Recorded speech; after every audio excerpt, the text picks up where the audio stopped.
From the dawn of time, there were fandoms, and from the dawn of fandoms, there were ships. But even before there were fandoms or ships, there were ship wars, destined to be eternal among the warriors of light who worship canon and the forces of darkness who specifically joined fandoms for the Rule 33. Epic the Musical is not an exception. And so I, Serpentine, set my sails in the heart of the storm to personally foresee the endless battle. Okay, for real though, I'm just here to rate some of the most popular Epic the Musical pairings. Hello lovely Epic fandom, did you miss me? Because I certainly missed you. A bit of a warning before we start. I'm the person who loves the ships not only for their canon potential, but also for their fanon potential, which essentially means that for a lot of my pairings, I like to imagine the alternative universe scenarios and judge the ship by its dynamic, how the characters vibe together, what potential they have, and I will talk a lot about it in this video. Without further ado, let's start.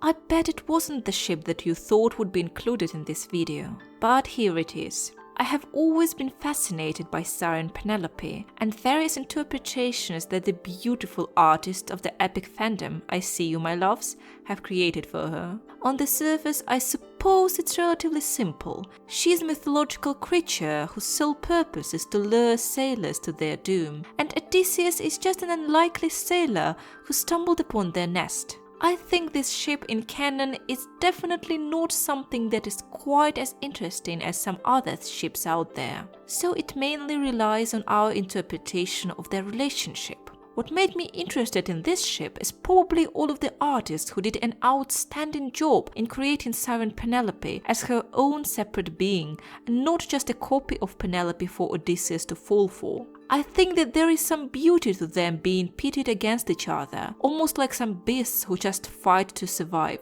In the song Suffering, Siren Penelope is painted as a monster who lures Odysseus and his crew to their doom. Still, in the reprise, when Odysseus sings, it is revealed that he is the one who is the most dangerous here. All in all, I wouldn't say this is the most interesting ship, nor am I that excited about it. Still, I do think it has its potential. And sometimes, who knows, I might even read a fanfiction about Odysseus finding some love in the embrace of a siren after he loses all hope to find his wife and son. You got it, darling! Lo and behold, the most powerful pair of Epic the Musical, the ultimate canon ship. Odysseus and Penelope, the autopsy of all Epic the Musical, and one of the healthiest relationships in all of Greek mythology if you just read the summary of the Odyssey and don't dig too much into what happened at the end. Nevertheless, in the musical, this pair is absolutely amazing. No needs, no notes, just Penelope and Odysseus. The way their love withstands 20 years of separation without either of them feeling even a shadow of regrets or doubts shows how pure they are in regard to each other.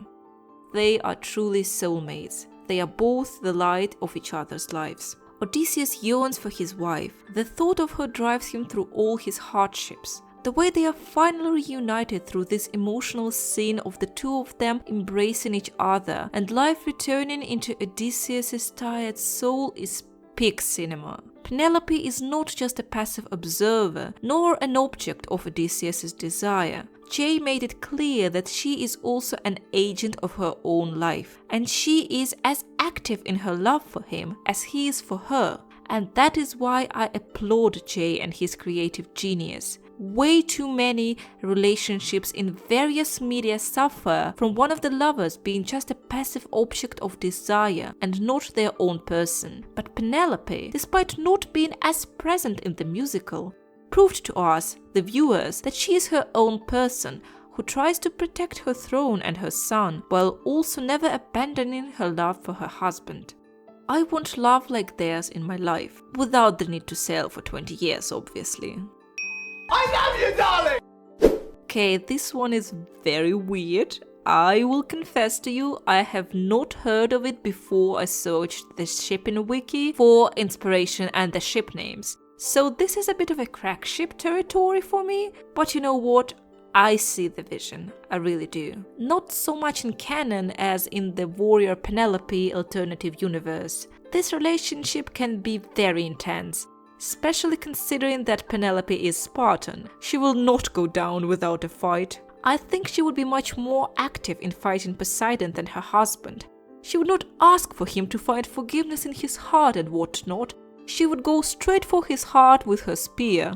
And honestly, you go, Queen. Other than that, it being a crack ship or being set in an alternative universe, I don't ship Poseidon and Penelope that much, because Odysseus has much better chemistry with both of them separately. I do believe that this situation between the three of them is one of the rare cases where polyamory will not make things better.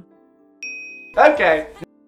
I have a complicated relationship with this pair, because in canon I despise it. I hate Antinous and everything he stands for. I hate his stupid mind, which came up with the horrendous things he wanted to do to Telemachus and Penelope. I hate his bullying of Telemachus and his foolish belief that he is worthy of being the king of Ithaca. Honestly, I think he deserves everything that came for him. I would even argue that he deserved to be tortured a little bit before that. But in fanon, in my alternative universes, this ship is thriving. The shipwright itself, if you just imagine that at one point Antinous was like, wait, why am I battling for this woman who's obviously not going to give up her throne because she's so in love with her husband when her son is young, hot, gorgeous and single, and I am myself gorgeous, hot, smart and single. I want Antinous' situation to turn from, oh, I'm trying to marry your mother and usurp your throne, boy, to I'm trying to raise you up, boy. Forget about political turmoil. Forget about the high stakes. I want a romantic comedy with Antinous desperately trying to seduce the oblivious Telemachus, who, having Athena as his mentor, does not understand any of Antinous' flirting attempts. I want Penelope to be the wingman. I want Athena to suddenly realize that Antinous is not trying to fight Telemachus on the battlefield, but to fight him in bed.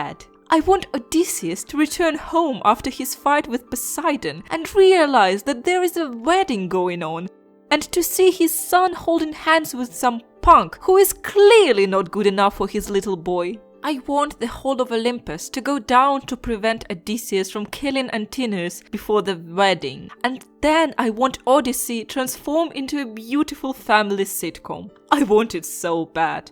Can somebody please make some fan art? Anyhow, I'm actually a bit confused about what mark I should give to this ship, because in fanon it's 10 out of 10, but in canon it's 0 out of 10, so let's just make it like that. Okay. Another one of the very special ships that I love, even though it's not my top 3 or even top 5. Still, I love how their dynamic plays in this story and how many powerful emotions there are between them, and the fact that they have been together from the very start of this journey and almost until the very end, and the amount of trust Odysseus and Eurylochus had in each other, and how they see each other as essentially the people they can count on just for both of them to betray their trust. Oh, there is so much angst potential in there, and I'm all here for it. You got it, darling. Well, I mean, sure, I guess. There is something in there, but ultimately I'm not sure this is the ship that I am personally vibing with. One could argue that Alexander Hamilton and Odysseus may be charismatic leaders in their own right and very determined to succeed in their goals, but honestly I do not think they would get along well. I can't quite explain it, I just have this general feeling that Ody would not like Alexander Hamilton. Probably has something to do with Hamilton cheating on his wife. Well, Odysseus stabbed a literal god to finally see his. But, you know, it might just be my intuition talking. Boo, darling. Well, this might be the saddest ship out of all of them. Specifically because of how brutal Polites' death hurt Odysseus and how much it changed him. I definitely think that Polites made a lasting impression on Odysseus, and he also made a lasting impression on the Cyclops' club. Sorry. I do believe that he is, metaphorically speaking, Odysseus' light, his kindness and his hope. definitely his ideals, stayed with Odysseus during his journey. I think if Polites survived, we would have had an exciting dynamic between him and Odysseus, with Polites essentially trying to keep Odysseus from spiraling and becoming a monster. And all things considered, I think that with Polites by his side, Odysseus could probably keep his inner light. The Underworld saga would be very different at the very least. Personally, I do understand why people ship it, but I just don't like it myself. Not that I hate the ship, it's just that there is nothing that makes me overly excited about that. I prefer Odysseus' dynamic with Eurylochus because he stays with Eurylochus for the longest, and their relationship is quite intense. In canon, poor Polites sort of drifted away like a forgotten childhood friend in a harem anime. You got it, darling! Oh yes, The Belle of the Ball, my favorite Epic the Musical ship, hands down. I love it and I think it's fantastic. It's peak romance. It's big enemies to lovers, enemies with benefits, or honestly simply enemies. I am satisfied with any iteration of their relationship. Odysseus and Poseidon are locked in a delicious hate that they have for each other. There is something poetic about how Poseidon sees right through Odysseus' charming facade and never lets go of his hatred, despite Odysseus trying to make amends up until the very end. I think that part of me loves this ship so much because I am absolutely obsessed with good enemies to lovers, and Odysseus and Poseidon are excellent enemies. There is also a lot of complexity in how they see each other and how they treat each other as well. There is hate, but hate so intense, especially on Poseidon's part, that it almost turns into obsession. Odysseus is weaker most of the time, but there are rare occurrences where Odysseus manages to outsmart Poseidon, such as with the windbag or during their final confrontation. I could go on and on about Poseidon and Odysseus, but let's just say that I find them incredibly hot, separately and together. And just leave it at that.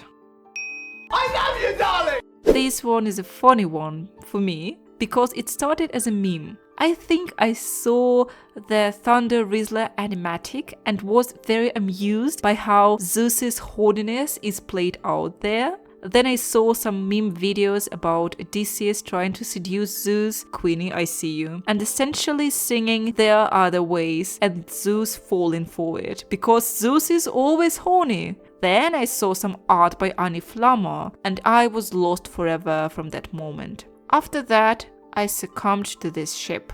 I definitely like it less than Odysseus and Poseidon, but I do love it a lot. There are also a lot of delicious relationship dynamics between Odysseus and Zeus, which he has with Poseidon as well, namely Odysseus being beneath the god. What makes this ship less interesting for me than with Poseidon is the fact that Zeus lacks a personal motive for pursuing Odysseus outside of his brother being really pissed if he did so. Still, there are a lot of nice things that we get from this ship. Not suitable for work fanart is one of them. You look gorgeous! Absolutely, nobody looks better than you! The situation with this ship is very similar to the one with Antonius and Telemachus, because in canon, I only see them as friends and family, seeing as Hermes is Odysseus' grandfather. I love seeing them as family, caring for each other in a platonic way and being best buddies. Odysseus really could use a friend who would not die or betray him. But, and here is my confession, if they were not family in canon, I would ship the heck out of them, because their dynamic is immaculate. They are two idiots in love. God, none of them can take anything seriously. And they both have such an insane amount of charisma that they can flood Ithaca without Poseidon. There is just something endearing about Hermes coming to Odysseus' rescue every time he's in real trouble and lighting the day a little bit, transforming Odysseus' horrible experience with monsters and gods and his personal struggles into some moments of respite. He came to Odysseus' aid when it all seemed hopeless. Again, there is much to talk about in this ship, but I suppose that it can be boiled down to two gremlins in love dynamic. I love you, darling!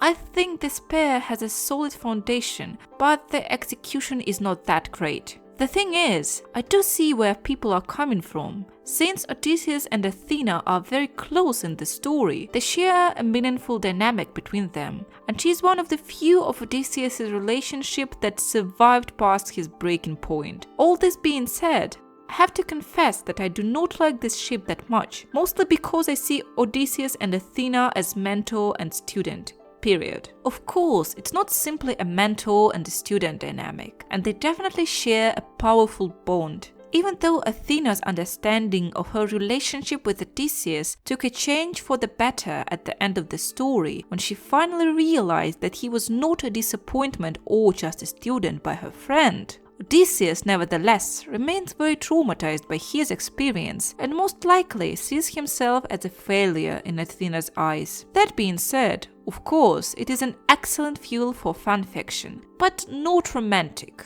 only platonic for me. I think they are a great couple of friends. Plus, to be honest, Odysseus already has a hot, tall wife who can break him if he requests. Okay. So, if you're not in the epic fandom, you might be a bit confused about this pair, since Diomedes has not appeared in Epic the Musical with the exception of his being mentioned in the first song. But believe me when I say it, this ship is peak, and it's peak because it was created with love, care and yaoi of the highest caliber. A lovely artist named Queenie is responsible for releasing it into the wild. Diomedes, being a humble boyfriend who loves his gremlin partner unconditionally and supports his every scheme, is something I did not think I needed.